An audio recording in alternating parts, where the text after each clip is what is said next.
యేసుక్రీస్తుడు నిత్యదేవుడు ఎరిగి మనుడి ననుజులార మోపమందక మోక్షపతికిక దాసులై బ్రాతుండి రండి యేసుక్రీస్తుడు నిత్యదేవు ఎరిగినాము మనుజులార 6 దినముల లోపల కాసుము లోకములను ప్రకటముగా చేసినాడు ప్రకాశుడాయను ప్రజ్ఞవంతుడు యేసుక్రీస్తుడు నిత్యదేవుడు ఎరిగినాముడి మనుజులారా ఆది పురుషుని ఆది శ్రీనిక హస్తములతో నాటి చేసెను లవణములోన సాధులై నివసింపనిచ్చెను యేసుక్రీస్తుడు నిత్యదేవుడు ఎరిగిన మనుజులారా వారలిదరు దేవునాజ్ఞను కోరికలతో మీరినాడు గారడి పిశాచతంత్రము వారి పరమై పాపులైరి యేసుక్రీస్తుడు నిత్యదేవుడు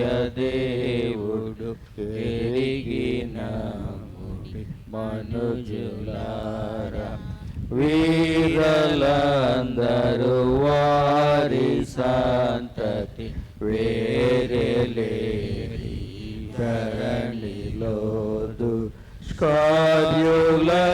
దేవుని ఆజ్ఞలు మీరిరందరూ నరక పాత్రులు యేసుక్రీస్తుడు నిత్యదేవుడు ఎరిగినాముడి మనుజులారా ఇంత పాప భరితులైక సంత సత్యము లేని నరుల నెంతగా ప్రేమించెనో తన సొంత ప్రాణము బలిగా పెట్టెను యేసుక్రీస్తుడు నిత్యదేవుడు ఎరిగినాముడి మనుజులారా పాపమించుకలేని కరుణ పావనుడు నరుడాయెను శాపగ్రస్తులమైన మన శాపములు తాజేతబూనెను యేసుక్రీస్తుడు నిత్యదేవుడు ఎరిగినాముడి మనుజులారా ఎన్నరాని బాధలోందుచు పుణ్యరక్తము చిందెనిలను ఎన్నడు నీలాంటి ప్రేమ వన్నెలేదోయన్నలారా యేసుక్రీస్తుడు నిత్యదేవుడు ఎరిగినాముడి మనుజులారా మనల పాపము నుండి పాపను మనుజుడై మరణంబు నుండి మన ప్రభువే మూడవ దినమున మహిని లేచి పరము వెళ్ళెను యేసుక్రీస్తు నిత్య దేవుడు ఎరిగిన ముడి మనుషులారా.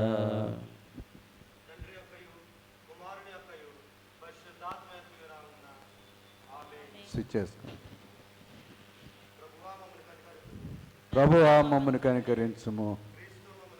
క్రీస్తు మమ్మల్ని కనికరించుము. ప్రభువా మమ్మల్ని కనికరించుము. భూమి ఆకాశములను సృజించిన సర్వశక్తి గల తండ్రి అయిన దేవుని నేను నమ్ముచున్నాను. ఆయన ఏక కుమారుడును మన ప్రభు అయిన యేసుక్రీస్తును నమ్ముచున్నాను. ఈయన పరిశుద్ధాత్మ వలన గర్భమున ధరింపబడి కన్య అయిన మరియకు పుట్టి పొంతి పిలాతు అధికారం క్రింద శ్రమపడి సిలువ వేయబడి చనిపోయి సమాధి చేయబడిననియు అదృశ్య లోకములోనికి దిగిననియు చనిపోయిన వారిలో నుండి మూడవ దినమున లేచి పరలోకమునకెక్కి సర్వశక్తి గల తండ్రియగు దేవుని కుడి చేతి వైపున కూర్చుండి ఉన్నాడనియు సజీవులకును మృతులకును తీర్పు చేయుటకు అక్కడ వచ్చిననియు నమ్ముచున్నాను. పరిశుద్ధాత్మను నమ్ముచున్నాను. పరిశుద్ధ క్రైస్తవ సంఘముగు పరిశుద్ధుల సహవాసమును పాప క్షమాపణయు శరీర పునరుత్థానమును నిత్య జీవమును నమ్ముచున్నాను. ఆమేన్. అదేవిధంగా మనం నిలబడి దైవ గ్రంథంలోంచి కీర్తనల గ్రంథము 138వ కీర్తన ఉత్తర ప్రచుత రీతిగా చదువుకున్నాం.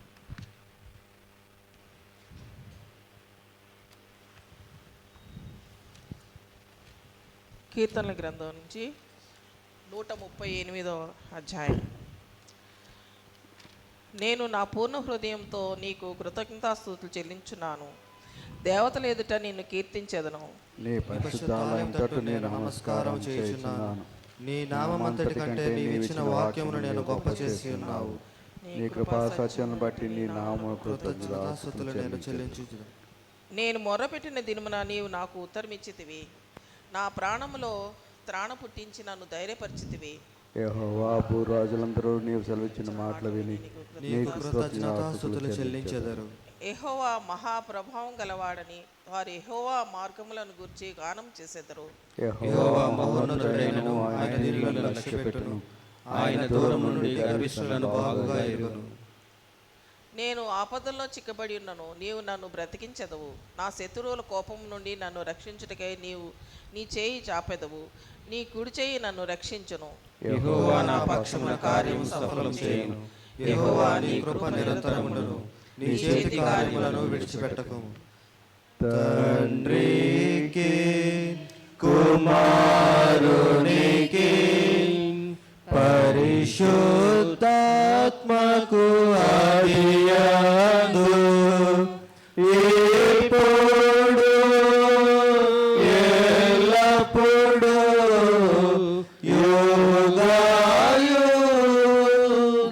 యుగాయుగములందు ఉండునట్లు మహిమ కలుగును గాక.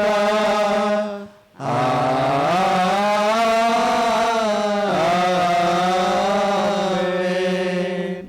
దయచేసి కూర్చునండి. ఈ రాత్రికాల శిలువ ధ్యానం కోసం ఏర్పాటు చేయబడిన లేఖన భాగాలు చదవగా ఉందాము. మొదటి పాఠముగా దానియేలు గ్రంథము 3వ అధ్యాయము 16 నుంచి 18 వచనాలు చదువుకుందాం. దానియేలు గ్రంథము 3వ అధ్యాయం 16 నుంచి 18 వచనాలు చదువుకుందాం.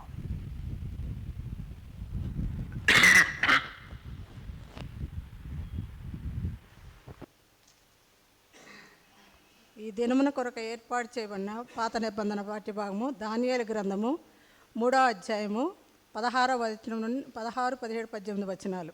దానియేలు గ్రంథము 3వ అధ్యాయము. శద్రకు, మేషకులు, అబేద్నెగోలు రాజుతో ఇలాగ చెప్పిరి. నెబూకద్నెజరు ఇందును గూర్చి నీకు ప్రత్యుత్తరం ఇవ్వాలన్న చింత మాకు లేదు. మేము సేవించుతున్న దేవుడు మండుచున్న వేడిమి గల ఈ అగ్నిగుండములో నుండి మమ్మల్ని తప్పించి రక్షించుటకు సమర్థుడు. మరియు నీ వశమున పడకుండా ఆయన మమ్మను రక్షించును. ఒకవేళ ఆయన రక్షింపకపోయినను రాజా, నీ దేవతలను మేము పూజించమనియు నీవు నిలవబెట్టిన బంగారు ప్రతిమకు నమస్కరించమనియు తెలుసుకొనుము. ప్రభువా, మమ్మను కనికరింపుము. రెండవ పాఠముగా యోహాను సువార్త 18వ అధ్యాయము మొదటి 8 వచనాలు చదువుకుందాం.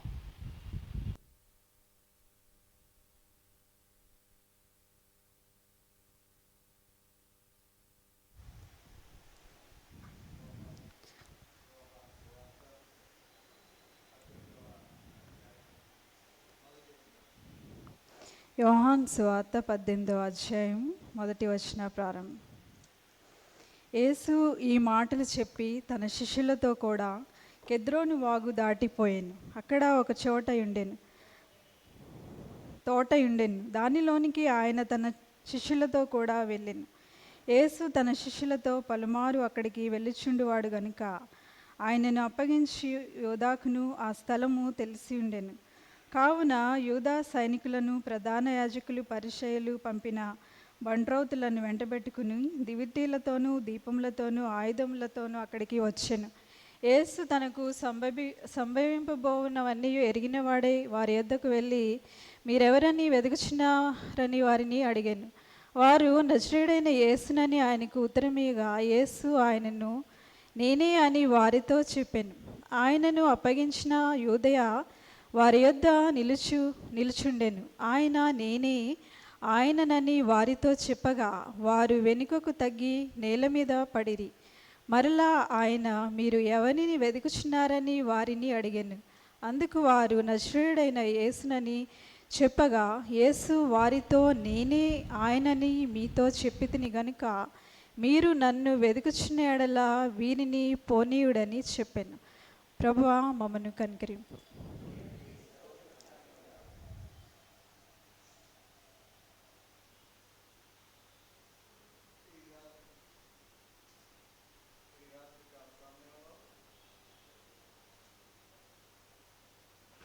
ఈ రాత్రికాల సమయంలో దేవుని యొక్క వాక్యాన్ని ధ్యానం చేయటానికి మరి మన సంఘ బిడ్డ ఎస్తేర్ రాజ్బాబు గారు వారు ప్రార్థనాపూర్వకంగా సిద్ధపడి ఉన్నారు. వారు ఢిల్లీలో కాపురముంటున్నారు కనుక వారు మన మధ్య వ్యక్తిగతంగా రాలేరు కనుక జూమ్లో వారు ఈ ధ్యానాన్ని చేయాలని ఆశపడుతున్నారు. మరి వారి ధ్యానాన్ని వినడానికి సిద్ధపాటుగా మనం అందరం కలిసి మన కీర్తన పుస్తకాల్లో 198వ కీర్తన, చిన్న పుస్తకాల్లో 74వ కీర్తన, సిలువే నా శరణాయనరా అనే కీర్తన ధ్యానయుక్తంగా పాడుకుందాం.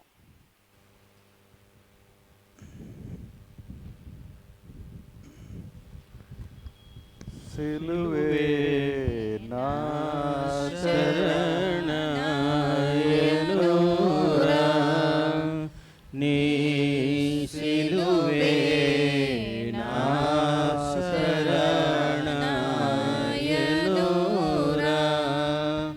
సిలువయనే ముక్తి బలము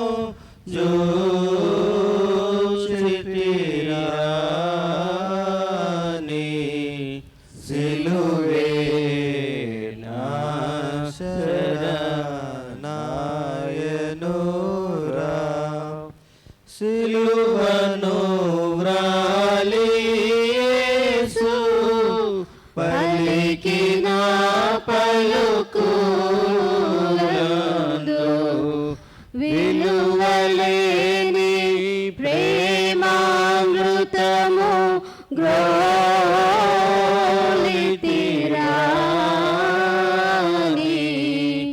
సిలువే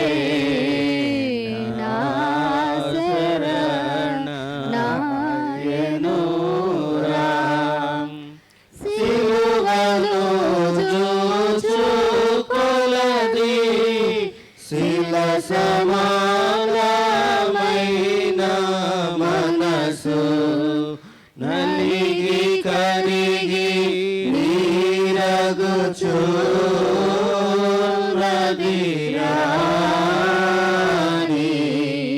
సిలువే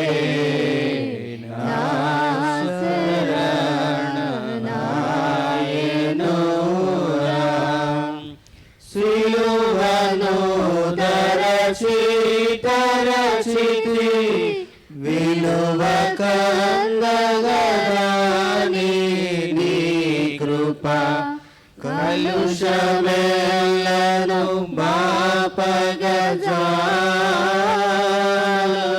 రాని సిలువే నాశరణాయనురా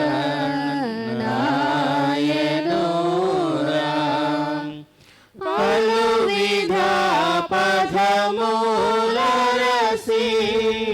ఫలితమేమి గానలేక సిలువ ఎదుటను నిలచినాడను రాని సిలువే నాశరణాయనురా శరణు యేసు శరణు శరణు శరణు శరణు నా ప్రభువా దురిత దూరుడ నీదరి చేరితిరా నీ సిలువే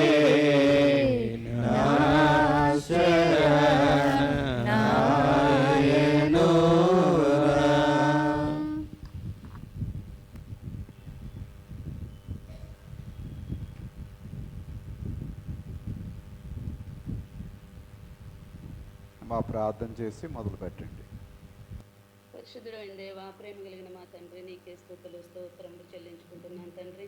ప్రభా, మీరు ఇచ్చినటువంటి కృపను బట్టి నీకు వేలాది వందనములయ్యా. అయ్యా తండ్రి, బ్రిలియంట్ ఇండియా ఓషన్స్లో ప్రభా నాయన మమ్మల్ని అందరినీ ఏకపరిచి అయ్యా ఇటు రీతిగా నాయన తండ్రి మేము కూడుకొని నాయన నిన్ను స్తుతించడానికి వాక్యం పంచుకునే కృపను మాకు దయచేసినందులకై నీకు స్తోత్రములు. చిన్న ధ్యానములను తండ్రి ప్రభా మేము ధ్యానించుకొని చుండగా నీ సన్నిధిని మాతో ఉంచి నడిపించండి. నా నోటికి బోరగా మీరుండి మాతో మాట్లాడమని ప్రభా అయ్యా మమ్మల్ని సరిచేయమని వేడుకొనుచున్నాం తండ్రి. సంఘమంతటిని నీ చేతులకు అప్పగించుకుంటూ నన్ను నీ చేతులకు అప్పగించుకుంటూ యేసయ్య పరిశుద్ధ నామమును వేడుకొని ప్రార్థించుచున్నాం తండ్రి. ఆమేన్.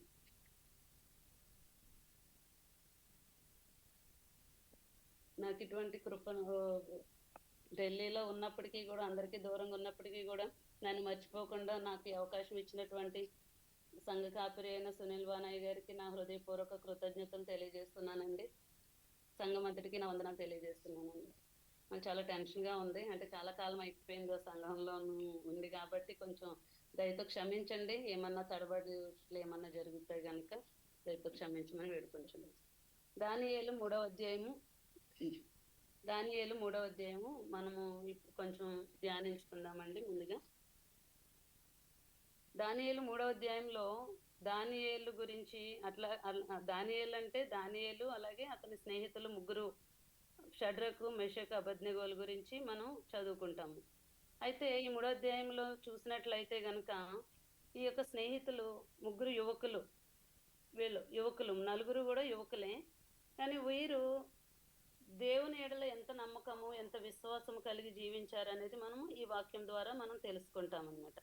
అంటే దేవుడు వారిని ఏర్పరచుకున్నాడు అంటే గనక ఒబీడియంట్, ఆయన ఎవరైతే ఆయన ఎడల ఒబీడియంట్ చేస్తారో, ఎవరైతే ఒబీ చేస్తారో ఆయన మాటలకు, ఆయన చిత్తాన్ని గ్రహించి ఎవరైతే ముందుకు వెళ్తారో దేవుని కాపుదల వాళ్ళ మీద ఉంటుంది అన్నట్లుగా మనకి తెలుసు.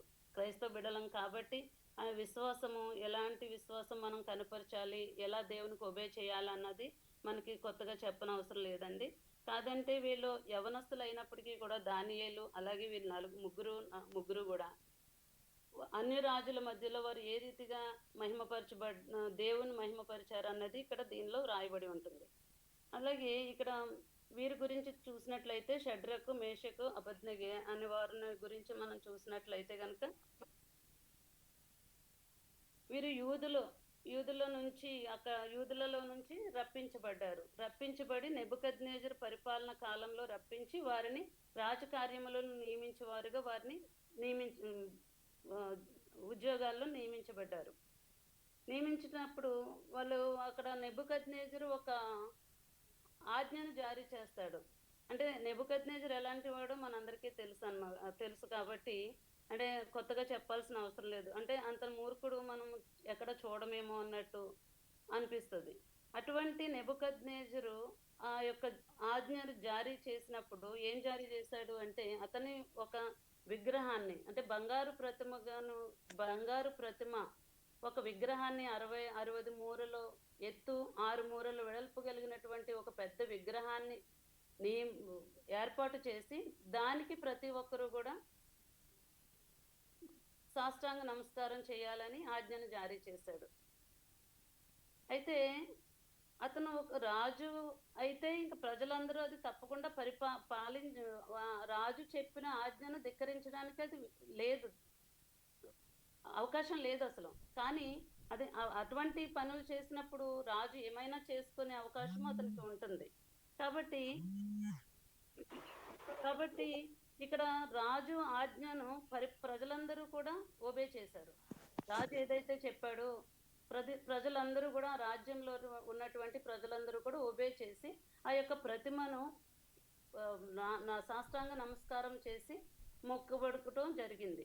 కానీ ఈ ముగ్గురు యువకులు ఉన్నారు కదా, షడ్రకు మేషకు అబేద్నెగోలు అని వారు, వీరు మాత్రం రాజాజ్ఞను ధిక్కరించారండి. ధిక్కరించినప్పుడు అంటే భయము లేదు వాళ్ళకి. ఆ రాజాజ్ఞ ధిక్కరించిన వారికి ఏ శిక్ష ఉంటుందని కూడా చెప్పాడు. మండుచున్న అగ్నిగుండంలో వాళ్ళని పడవేస్తారన్నట్లుగా అక్కడ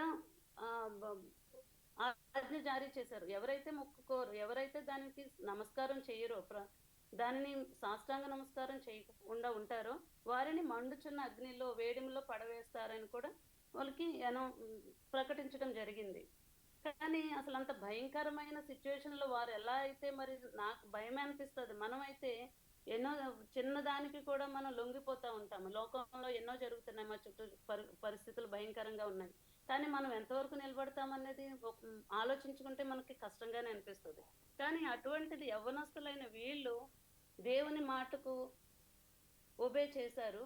రాజాజ్ఞను ధిక్కరించడం, రాజాజ్ఞను త్రోసివేశారు. త్రోసివేసటం అంటే ఎందుకు త్రోసివేశారు అంటే, వారు దేవుని ఆజ్ఞలకు లోబడినట్టుగా మనం చూస్తున్నాము. దేవుని ఆజ్ఞలు ఏంటి? నేనే దేవుడను, నేను తప్ప వేరొక దేవుడు మీకు ఉండకూడదు. ఇంకొకటి ఏంటంటే విగ్రహాలను పూజించకూడదు, వాటిని నమస్కారం చేయకూడదు అని ఆజ్ఞలు. వారు దేవునిని ఆజ్ఞల కొరకు రాజుని తిరస్కరించారు. అంటే ఒకవేళ రాజు భయం ఉంటుంది అక్కడ,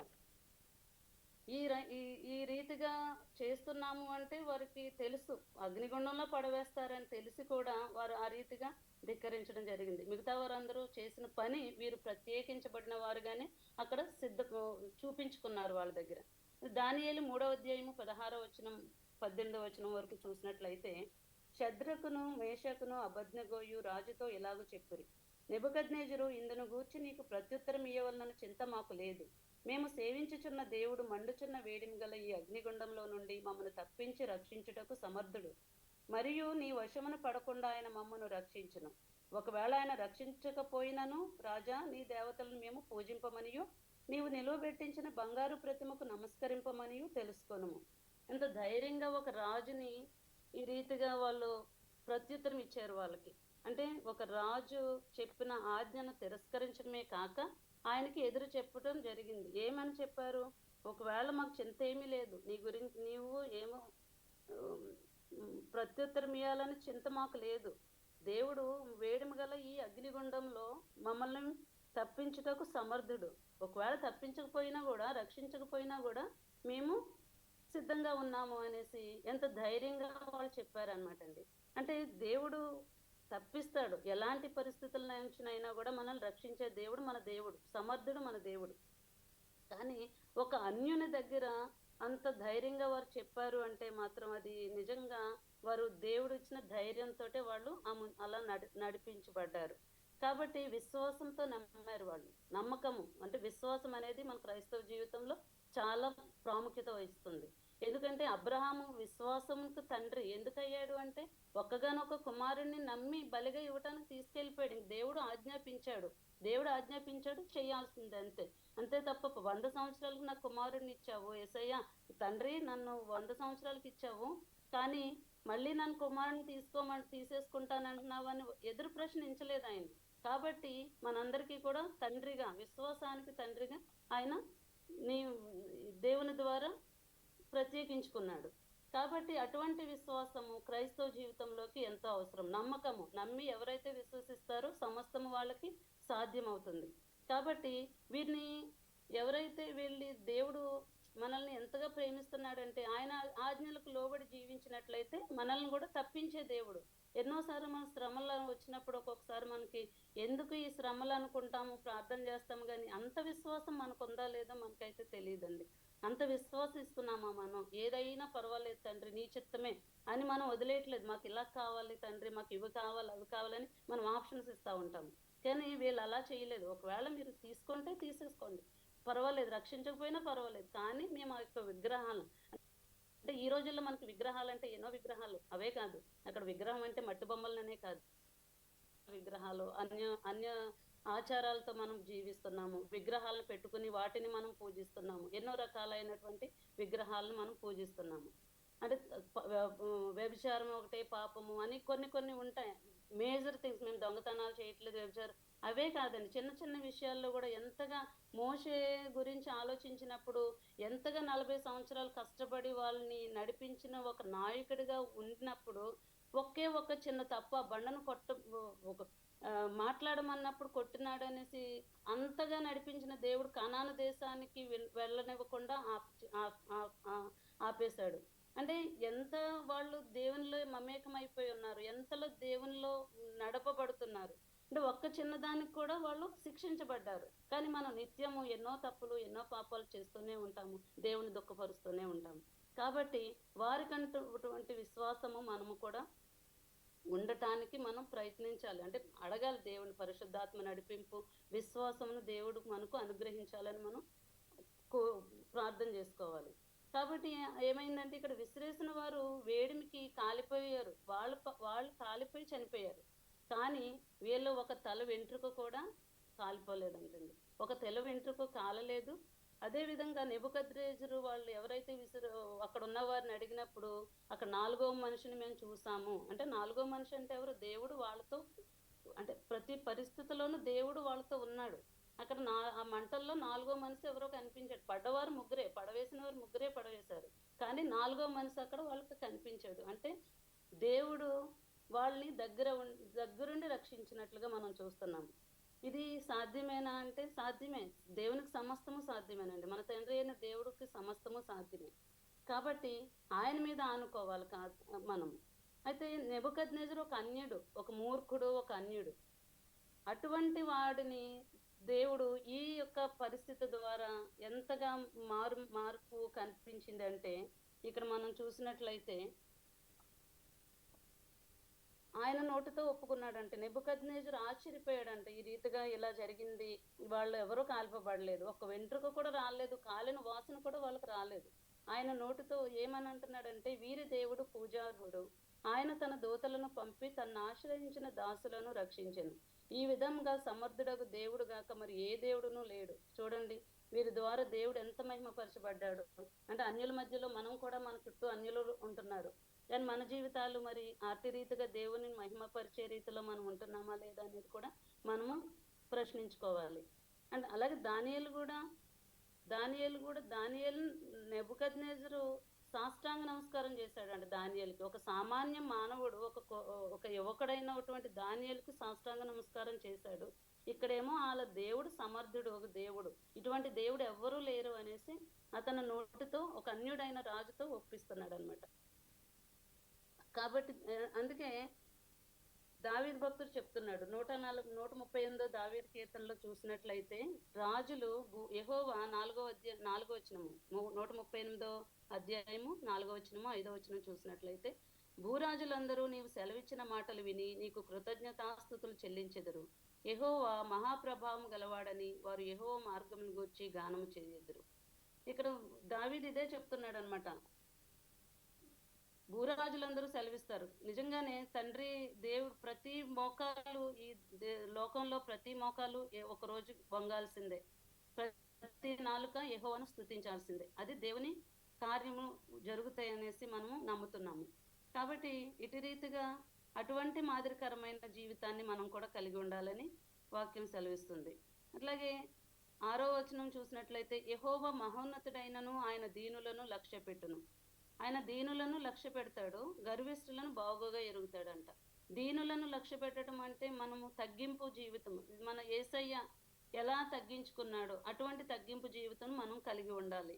అలాగే గర్విష్ఠులను బాగుగా ఎరుగును. ఒక ఎగ్జాంపుల్ చెప్పాలంటే, నెబుకద్నెజరు నగరంలో తిరుగుచున్నప్పుడు అనుకుంటున్నాడంట, నగరాన్ని చూసి ఆ కట్టడాలను చూసి, ఈ బబులోను రాజ్యాన్ని ఇంతగా చేసుకున్నాను కదా, ఇంత మహాపట్టణంగా తీర్చిదిద్దుకున్నాను నేనే కదా అనేసి, నేనే కదా అన్న మాట అనేసరికి ఇమీడియట్గా అతని నుంచి రాజ్యం తొలగిపోయినట్లుగా మనం వాక్యంలో చూస్తున్నాం. కాబట్టి గర్వము నాశనానికి నడుపుతుంది. ఎప్పుడు కూడా తగ్గింపు, అహంకారము, గర్వము అది ఎప్పుడు కూడా మనకి మనకి మంచిది కాదు.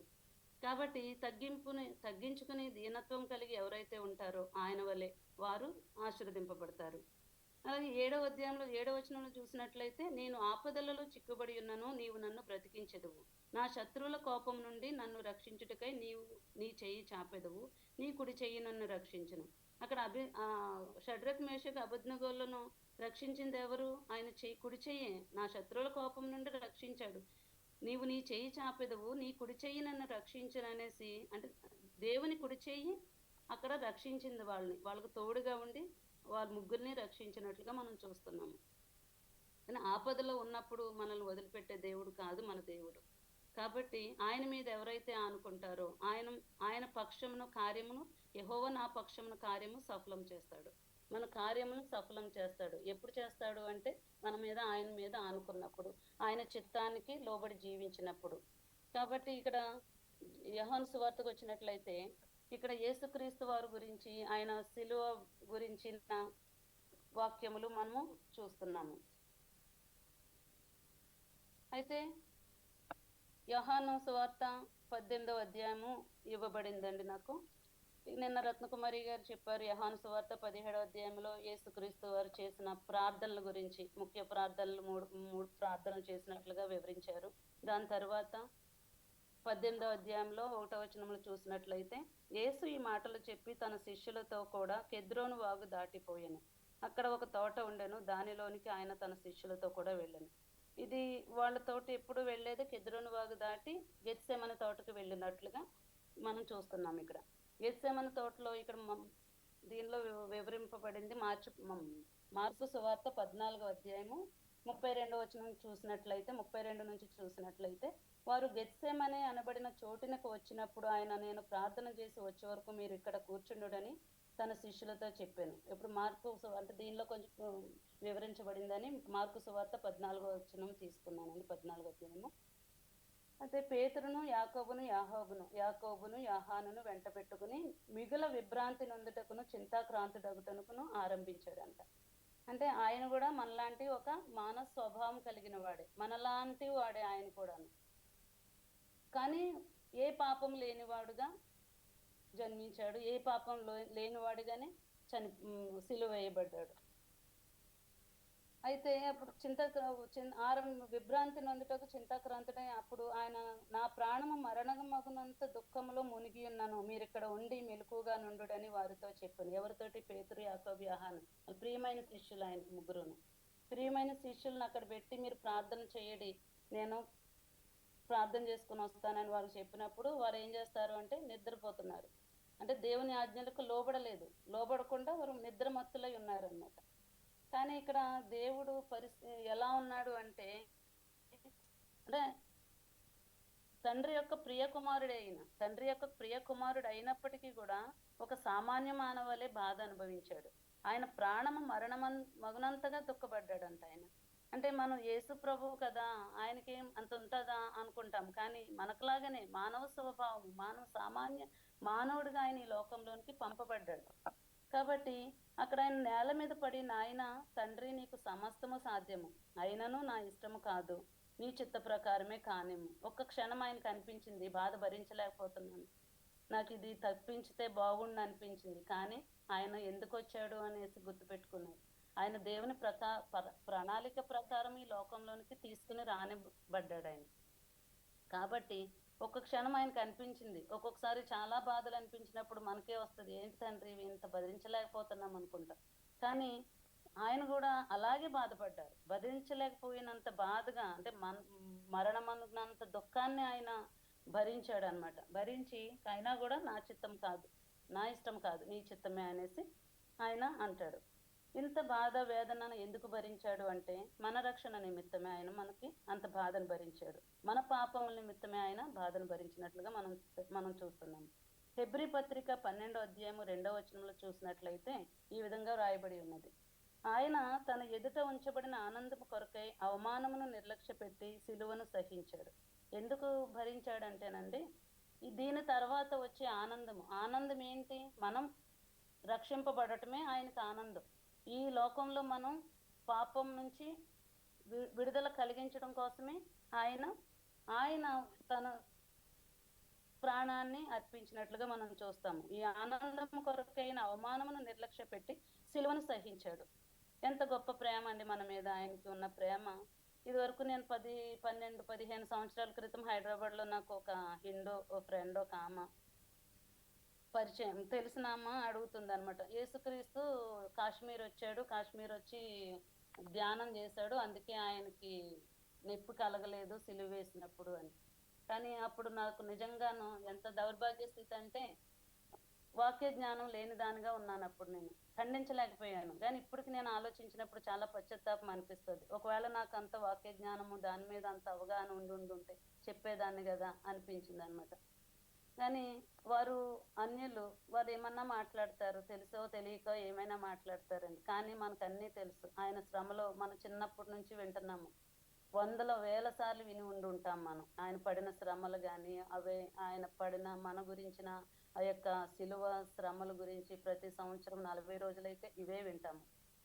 మా సండేస్ కూడా వింటూ ఉంటాము. కానీ అన్ని తెలిసి కూడా మనము పశ్చాత్తాపం మనల్ని పడుతున్నామా లేదా అనేది కూడా మనం ఒకసారి గమనించుకోవాలి. ఇది అంటే విని ఉంటున్నాం కాబట్టి మనకు అన్నీ తెలుసు అని ఆచారంగా మారిపోయినాయి ఈ పరిస్థితులన్నీ కూడాను. కాబట్టి ఇప్పుడు దావీదుని ఎన్నోసార్లు శత్రువుల నుంచి రక్షించిన తండ్రి, షడ్రకు మేషకు అబేద్నెగోలను అగ్నిగుండంలో నుంచి రక్షించిన తండ్రి, మనల్ని ఒకవేళ ఆయనకి సమస్తము సాధ్యమే. ఒకవేళ కాపాడాలనుకుంటే ఆయనకు పెద్ద సమయం పట్టదు. కానీ అది ప్రణాళిక కాబట్టి అది జరిగి తీరాల్సిందే. ఎందుకు అంటే ఈ లోకంలో మన పాపముల నిమిత్తము 2000 సంవత్సరాల క్రితం ఆయన చనిపోయాడు. 2000 సంవత్సరాల క్రితం సిలువ వేయబడ్డాడు. ఆయన ఎవరైనా వెంబడించి కోరితే గనక తను సిలువనెత్తుకుని ఆయన వెంబడించాలి, ప్రతిరోజు వెంబడించాలి. ఒకసారి వెంబడించడం కాదు. కానీ మనం ప్రతిరోజు సిలువ వేస్తున్న వారంగా ఉన్నామేమో మనము గమనించాలన్నమాట. కాబట్టి ఇక్కడ యోహాను సువార్త 18వ అధ్యాయంలో 2-3 వచనాలను చూసినట్లయితే, యేసు తన శిష్యులతో పలుమారు అక్కడికి వెళ్ళుచుండేవాడు గనుక ఆయనను అప్పగించి యోధాకును ఆ స్థలం తెలిసి ఉండను. అంటే ఎప్పుడు కూడా యేసయ్య ప్రార్థన చేసుకుంటాకి గెత్సేమనే తోటకి వెళ్తారు. కాబట్టి వీళ్ళందరికీ తెలుసు, యోధాకు కూడా తెలుసు ఎక్కడ ఉంటారో, యేసుక్రీస్తు వారు ఎక్కడ ఉంటారో తెలిసి ఏం చేశాడు అంటే వాళ్ళందరినీ తీసుకుని వెళ్తాడు. కావున యోధా సైనికులను, ప్రధాన యాజకులు, పరిసయ్యులు పంపిన బంట్రోతులను పెట్టుకుని దివిటెలతోనూ, దీపములతోనూ, ఆయుధములతోనూ అక్కడికి వచ్చారు. అక్కడికి తీసుకువెళ్ళాడు. ఏమని చెప్పి తీసుకువెళ్తాడు అంటే, నేను ఎవరినైతే ముద్దు పెట్టుకుంటానో వారిని మీరు పట్టుకోవాలి అనేసి. ఎంత బండగుర్తు అనమాట. నేను ముద్దు అంటే పట్టుకోవటానికి వచ్చాడు, పాపం చేయటానికి వచ్చి కూడా ముద్దు ఇస్తున్నాడు అంటే, ముద్దు పెడుతున్నాడు అంటే అది ఎలాంటి ముద్దు అసలు అంటే ప్రేమ. ఇప్పుడు యేసయ్య పాదాలు గడిగాడు, శిష్యులు పాదాలు గడిగాడు, అది తగ్గింపు. అది కానీ ఈయన ముద్దు పెడుతున్నాడు, ముద్దు పెట్టి వాళ్ళని ఆయన్ని పట్టించడం కోసం. కాబట్టి ఆయన ఇన్ని సంవత్సరాలు యోధా శిష్యులతో పాటు తిరిగాడు. ఆయన ఆశ్చర్యకార్యాలు ఆయనకు తెలుసు, అద్భుతాలు, ఆశ్చర్యకార్యాలు, సూచక క్రియలు అన్నీ కూడా యోధాకు తెలుసు. అయినప్పటికీ కూడా ఒక్క 30 దేనార వెండి నాణ్యాల కోసం ఆయన పట్టించాడు. ఎంత దౌర్భాగ్య స్థితి అనిపించింది ఒక్కొక్కసారి. అంటే మన లాంగ్వేజ్లో మాట్లాడుకోవాలంటే, అంటే అంత తెలిసి కూడా తెలిసి తప్పుదమ్ములు మనం కూడా చేస్తూ ఉంటాం కదండి. తెలుస్తుంది మనకి ఇది తప్పు, మనం ఇలా చేయకూడదు. మనం కమ్యూనియన్ తీసుకుంటాము, మనం ఎంత పశ్చాత్తాపంతో ఆయన సన్నిధికి వెళ్తాము, అవన్నీ కూడా మనం ఆలోచించుకోవాలి. ఏంటంటే ప్రతి చిన్న విషయం కూడా ఇక్కడ మనం క్రైస్తవులంగా ఆలోచించుకుని ముందుకు నడవటానికి కృప చూపించాలన్నమాట. కాబట్టి దేవుడిని నమ్మాడు, నమ్మించి మోసం చేస్తాడు అంటారు కదా. ఆయన కూడా తిరుగుతూ తిరుగుతూ యోధ ఆయన పట్టించినప్పుడు వారిని యేసుక్రీస్తు కూడా మన వంటి మానవ స్వభావం కలవాడే కదా, బాధను అనుభవించాడు. లాజరు చనిపోయినప్పుడు కన్నీరు విడిచినట్టుగా మనం చూస్తాము. మనం ఎలా బాధపడ్డాము, మనం ఎలా ఏడ్చాము అన్నీ ఆయన కూడా అనుభవపూర్వకంగా మనకు మాదిరిని చూపించాడు. మనం ఏం చేస్తామంటే దీనిలో ఉన్నాయని మనం చెప్పుకుంటాము, ఇతరులకు చెప్పుకుంటున్నట్టు ఉంటుందేమో అని చదివి చెప్పడం బాగానే ఉంటుంది, అవి పాటించాలంటే చాలా కష్టం. కానీ ఆయన పాటించి మనకు చూపించారనమాట. అటువంటి మాదిరిని మనం కూడా కలిగి ఉండాలని దేవుడు యేసయ్య కోరుకుంటున్నారు మనల నుంచి, ఆయన ఆశపడుతున్నారు అనమాట. కాబట్టి అలాగే ఒక నిమిషం, ఇది తెలిసి యేసుక్రీస్తు వారు మీరు ఎవరినైతే వెతుకుచున్నారో వారిని ఆయన నేనే అనేసి వాళ్ళతో చెప్తాడు. 8-6 వచనం చూసినట్లయితే, నేనే ఆయనను చెప్పగానే వారు వెనుకకు తగ్గి నేల మీద పడ్డారు. ఎందుకు పడ్డారు అంటే వాళ్ళకు తెలిసేమో దేవుని యొక్క కార్యములు చూచి ఉండుంటారు. అయితే కాబట్టి వాళ్ళు నేల మీద పడ్డారు. అంటే అటువంటి పశ్చాత్తాపం కూడా, వాళ్ళకు కలిగిన పశ్చాత్తాపం కూడా యోధకు కలగలేదు, పశ్చాత్తాపడలేదు. ఒకవేళ పశ్చాత్తాప పడి ఉండుంటే అతను ఆ యొక్క సిచ్యువేషన్కి వెళ్ళకపోయేవాడు. ఉరి తీసేసుకున్నాడు, తర్వాత వెళ్ళిపోయి. ఒకవేళ అదే కాకుండా దేవుణ్ణే ఒకవేళ పశ్చాత్తాపం అడుగుండుంటే, క్షమించండి అని ఉంటే, క్షమించే దేవుడు మన దేవుడు, ఎంత పాపినైనా క్షమించే దేవుడు. దొంగను కూడా, సిలువ వేయబడిన దొంగను కూడా, నన్ను కూడా చేర్చుకుంటే ఇప్పుడే నన్ను నీ రాజ్యంలో చేర్చుకుంటానని వాగ్దానం చేశాడు కదండి. అటువంటి పరిస్థితుల్లో కూడా యోధ అంత కఠినంగా ప్రవర్తించినట్లుగా మనం చూస్తున్నాం. కాబట్టి 8వ వచనంలో ఆయన శిష్యుల గురించి బాధపడుతున్నట్లుగా, అంటే మీరు ఎవరినైతే వెతుకుచున్నారో ఆయన నేనే వీరిని పోనీయుడని చెప్తున్నాడు. ఎందుకు అంటే ఆయన శిష్యులు తర్వాత కాలంలో వాళ్ళు చేయాల్సిన పని చాలా ఉంది కాబట్టి. యేసయ్య ఆయనతో ఉన్నంత కాలము వారు ఏమీ పట్టించుకోలేదు, సరైన ఏమీ చేయలేదు. కానీ యేసుక్రీస్తు వారు ఆరోహణమైన తర్వాత వారి కార్యాలు ఎంతగానో సూచక క్రియలు, అద్భుతాలు, ఆశ్చర్యకార్యాలు చేశారు. వారి ద్వారానే మనకు కూడా సువార్త అందబడింది, మనం కూడా రక్షింపబడ్డాము. కాబట్టి ఆయన ఈ లోకంలో యేసుక్రీస్తు వారు 33.5 సంవత్సరాలు జీవించారు, 3.5 సంవత్సరాలు పరిచర్య చేశారు, తండ్రి చిత్తాన్ని నెరవేర్చారు, తండ్రికి లోబడ్డారు, ఈ లోకాన్ని విడిచారు. అండ్ మనము అంటే మనకి ఎన్ని సంవత్సరాలు, 20 సంవత్సరాలు, 30 సంవత్సరాలు, 40 సంవత్సరాలు, 50 సంవత్సరాలు గడుస్తున్నాయి. 100 సంవత్సరాల వరకు ఆయుష్ ఉంటుంది, సంవత్సరాలు గడుస్తున్నాయి. ఆయన 3.5 సంవత్సరాల్లో చేసిన మనం 30 సంవత్సరాల్లో కూడా చేయలేకపోతున్నాం. ఇంకా సమయం ఉంది కదా, పర్వాలేదు, తర్వాత రిటైర్మెంట్ తర్వాత చూసుకోవచ్చులే అనుకుంటాము అని అలా రకరకాల ఆలోచనలు. ఇంకా సమయం ఉంది, ఇప్పుడే ఎందుకు అంటారు చాలా మంది. ఇప్పుడేంటి, రిటైర్ అయిన తర్వాత చేయాల్సిన పనులు బైబిల్ వేసుకొని సువార్త చెప్పడం అనుకుంటారు. కానీ ఏ వయసు వారైనా కూడా శిష్యులు ఆయన వెళ్ళిన తర్వాత ఎంతో మందిని ఆత్మలు రక్షించినట్లుగా మనం చూస్తున్నాం. అలాగే షడ్రకు, మేషకు, అబేద్నెగో అని వారు దేవుని ఆజ్ఞకు లోబడి ఆయన మీద విశ్వాసం ఉంచారు కాబట్టి అన్య రాజుల మధ్య దేవునిని మహిమపరిచారని. దావీదు పూర్ణ హృదయంతో దేవునికి కృతజ్ఞతాస్తుతులు చెల్లించారు, దేవతల ఎదుట కీర్తించెదను అని అంటున్నాడు. ఇవన్నీ వింటున్న మనం కూడా ఆయనకు కృతజ్ఞతాస్తుతులు చెల్లించే వారంగా ఉండాలి. ఆయనకు అన్యుల మధ్యలో మనం అధికారులు కావచ్చు, మన ఇరుగు పొరుగు వారు కావచ్చు, బంధువుల్లో అన్యులు ఉంటారు, వారందరి మధ్యలో మనము మనల్ని సపరేట్ చేసుకున్నాడు దేవుడు. లోకంలో మీరు సపరేట్ చేశాడు, లోకంతో కాకుండా. ఆ సపరేషన్ మనం దాన్ని గుర్తించుకొని ఆ యొక్క లోకంలో పడిపోయి కొట్టుకోపోకుండా దేవుడు మనల్ని ఏ రీతిగా మనల్ని లోకం నుంచి పక్కకు పెట్టుకున్నాడో దానిని మనం నిర్వర్తించాలి, దానికి లోబడి మనం జీవించాలి. మరలా అదే పాపంలోకి, అదే లోకంలోకి మనం వెళ్లకుండా ఆ ప్రత్యేకతను మనం నిలుపుకోవాలి. ఏదో దేవుని బిడ్డలో అన్న ఒక ఇది వాళ్ళని చూసినప్పుడు, షడ్రక్, మేషక్, అబేద్నెగోలను చూసినప్పుడు ఏ రీతిగా నెబుకద్నెజరు కూడా ఆశ్చర్యపడ్డాడో, మీ దేవుడు గొప్పవాడు, సమర్థుడని. మనల్ని చూసినప్పుడు మన ఇతరులకు మనం ఏ మాదిరిని చూపిస్తున్నామో కూడా మనం గమనించుకోవాలి. కాబట్టి ఈ 9వ వచనంలోనేమో అది నీవు నాకు అనుగ్రహించిన వారిలో ఒకరినైనాను నేను పోగొట్టుకొనలేదని ఆయన చెప్పిన మాట నెరవేరటానికి ఈ శిష్యులను ఎవరిని పోనివ్వకుండా, శిష్యులు ఎవరు కూడా తప్పిపోకుండా వారిని ఆయన తర్వాత మంచిగా సేవ చేయటానికి వారిని సిద్ధపరిచి ఆయన వెళ్ళాడు అనమాట. కాబట్టి మనం కూడా ఈ రీతిగా మనం కూడా ఈ లోకంలో జీవిస్తున్నాము. మనకు ఆయుష్ ఇచ్చాడు. కరోనాలో ఎంతో పరిస్థితులు తారుమారైపోయినాయి. కాబట్టి మనము ఇంకా ఇంకా ఇంకా సమయం ఉందనుకోకుండా, ఎప్పుడు సమయం వస్తుందో, రాకడ ఎప్పుడు వస్తుందో తెలియదు. కాబట్టి నూనెను సిద్ధపరచుకున్న వారుగా మనము ఎప్పుడూ పర్వాలేదు వచ్చినప్పుడు చూద్దాంలే అనుకుంటే సడన్గా వస్తుంది, అయిపోతుంది. కళ్ళు మూసుకొని తెరిచేలోపు అయిపోతుంది. కాబట్టి మనం దానిని కాచుకోవాలన్నమాట. దేవుడిచ్చిన రక్షణను మన అంతమ వరకు కూడా దానిని మనం కాపాడుకుంటూ మనం జీవించాలి. పడిపోకూడదు. పడుతూ ఉంటాం ఒక్కొక్కసారి, కానీ దేవుడు ఆయన బిడ్డలను ఎప్పుడు కూడా వదిలిపెట్టే తండ్రి కాదు. కాబట్టి ఇటువంటి జీవితం మనం జీవించాలనేసి నేను ప్రార్థిస్తున్నానండి. దేవుడు మనందరికీ తోడై ఉండాలని ప్రార్థిస్తూ ఈ చిన్న వాక్యాన్ని దేవుడు దీవించుగాక. మరి ఒకసారి సునీల్ బాలన్నకి మీ అందరికీ నా వందనాలు తెలియజేసుకుంటున్నాను. Thank you.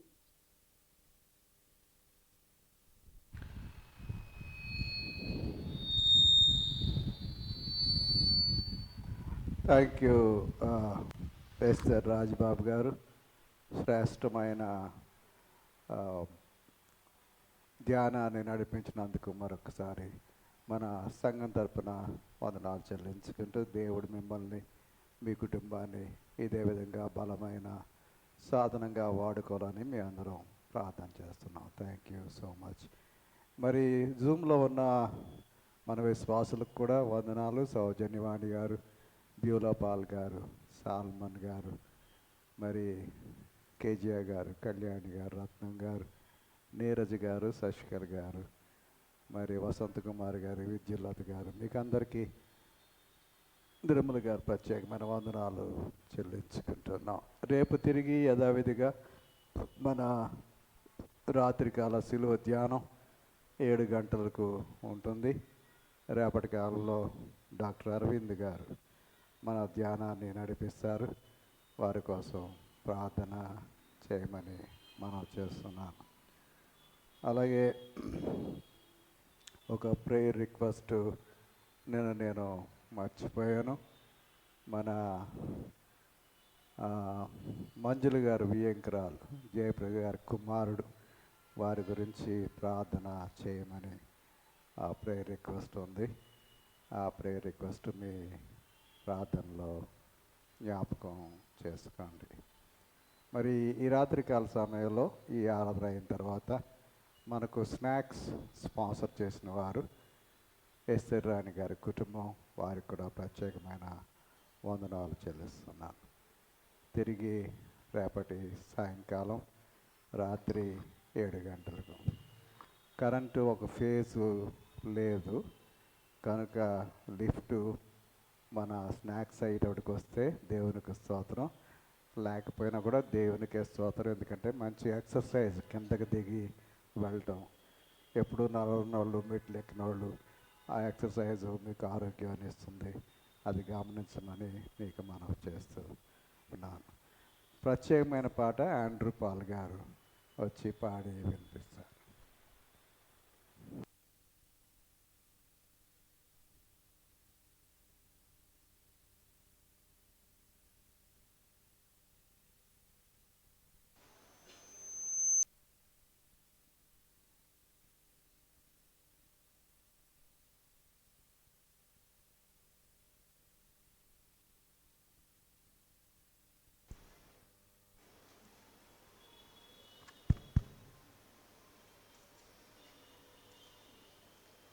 యేసు చవందే సిలువపై నీ కొరకే నా కొరకే ఎంత గొప్ప శ్రమనోర్చెను.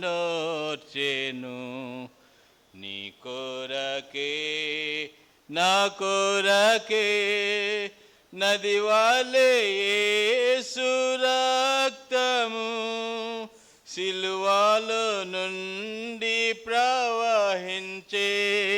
నది వాలే యేసు రక్తము సిలువలో నుండి ప్రవహించే. పాపము కడిగే మలినంబు తుడిచే. పాపము కడిగే మలినము తుడిచే. ఆ ప్రశక్ష రక్తమే యేసు చవందే సిలువపై నీ కొరకే నా కొరకే నీడే నీ పాపములు ఒప్పుకో నీ పాపడాగులు తుడుచుకో నేడే నీ పాపములు ఒప్పుకో నీ పాపడాగులు తుడుచుకో నీ ఆత్మతనుల శుద్ధిపరచుకో నీ ఆత్మతను శుద్ధిపరచుకో క్రీస్తు యేసు రక్తములో యేసు చవంది సిలువపై నీ కొరకే నా కొరకే పాప శిక్ష పొంద తగియుంటిమి మన శిక్ష ప్రభువే సహించెను పాప శిక్ష పొంద తగియుంటిమి మన శిక్ష ప్రభువే సహించెను నలుగా గొట్టబడే పొడవబడే నీకై పలుగా గొట్టబడే పొడవబడే నీకై అంగీకరించు యేసుని యేసు చవందే సిలువపై నీ కొరకే నా కొరకే ఎంత గొప్ప శ్రమనోర్చెను నీ కొరకే నా కొరకే.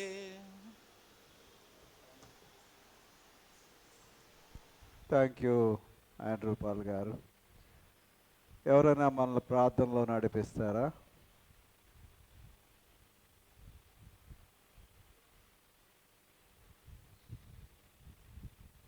లేనట్లయితే ప్రార్థన చేసుకుందాం.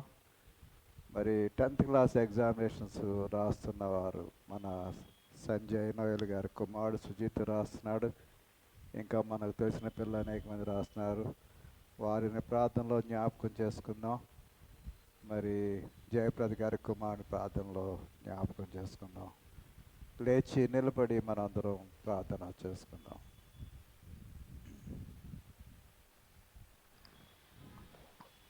ప్రార్థించుకుందాం. మమ్మల్ని మికిలిగా ప్రేమించిన మా ప్రియ పరలోక వందనవ తండ్రి, నీ ఘనమైన నామానికి వేలాది కోట్లాది స్తుతులు స్తోత్రాలు చెల్చుకుంటున్నాం నాయన. ఇక ఉదయకాల సమయం తండ్రి, ఇక సాయంకాల సమయం వరకు మీకు రెక్కల చోటున మమ్మల్ని మా కుటుంబాన్ని కాచి కాపాడిన విధానాన్ని బట్టి నైనా మీకు స్తుతులు స్తోత్రాలు చెల్చుకున్నాం తండ్రి. ఆ యొక్క ఆరాధనలోనైనా ఇక ఆది నుండినైనా అంతవరకు నేను మీరు సహాయం దయచేస్తున్నాయన. పాటలోనైనా మీరు మహిం పొందారనిచ్చినాం తండ్రి. ఆ యొక్క ఆరాధనలో మీరు ఉన్నారు నాయన. ఆ యొక్క వాక్యంలో తండ్రి మీరు మాతో మాట్లాడినాయన. ఆ యొక్క మాట్లాడినైనా ఆమె గురించినైనా అమ్మగారి గురించి ప్రార్థిస్తున్నాం తండ్రి. దీవించి ఆస్వాదించినైనా ఎంతో దూరాన్ని ఉన్నప్పటికీనైనా ఇక జూమ్ మీటింగ్లోనైనా మా అందరికీనైనా ఆ యొక్క దానియేలు గ్రంథం మీదనైనా మంచి పొట్టుగానైనా ఆ యొక్క వాక్యాన్ని అందించిన అమ్మగారు బట్టినైనా ఆ యొక్క ప్రార్థనలు జ్ఞాపకం చేసుకుని వారి కుటుంబాన్ని దీవించినైనా ఆ యొక్క చేస్తున్న పని పాటలోనైనా మీరు సహాయం చేసిన ప్రార్థనలు జ్ఞాపకం చేసుకుంటున్నాం తండ్రి.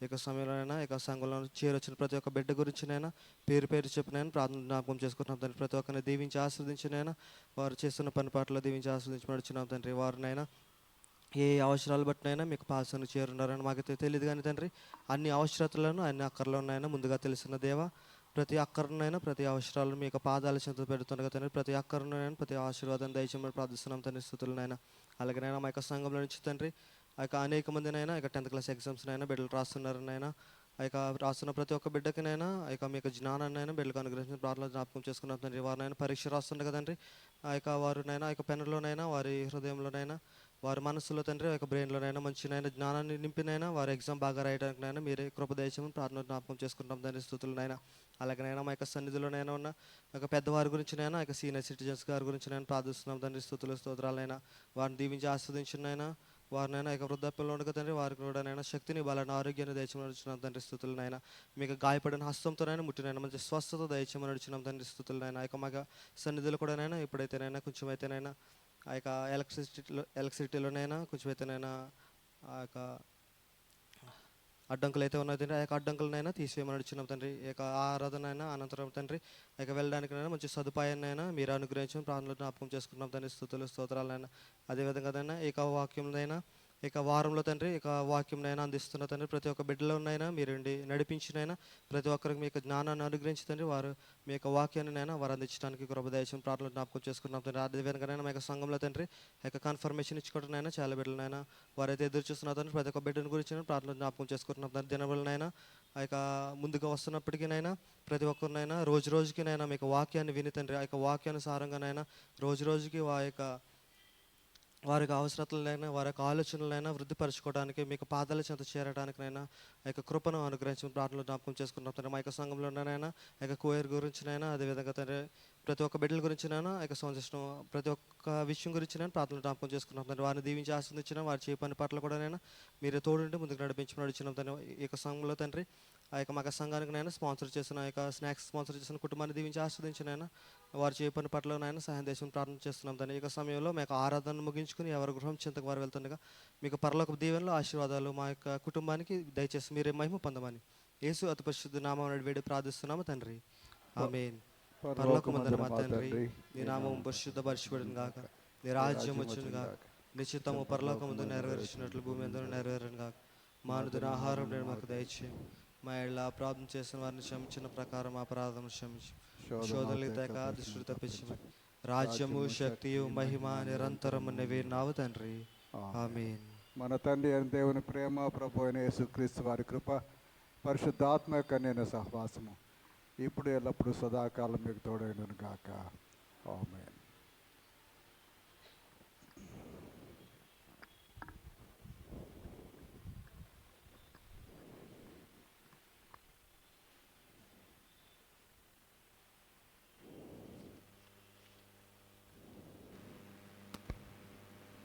బీద పాపులైన నీవంగీకరింతువు, మామ్మును పవిత్రపరచి మమ్ము విడిపించుమి. యేసునాథా ప్రియనాథా నిన్ను నాశ్రయింతుము. యేసునాథా ప్రియనాథా నిన్ను నాశ్రయింతుము. బాల్యమందు నిన్ను చేరి నిన్ను హత్తుకొందుము. ప్రియ రక్షకుండ యేసు నీ ప్రేమ చూపుమా. యేసునాథా ప్రియనాథా మమ్మింకా ప్రేమించుమా. యేసునాథా ప్రియనాథా మమ్మి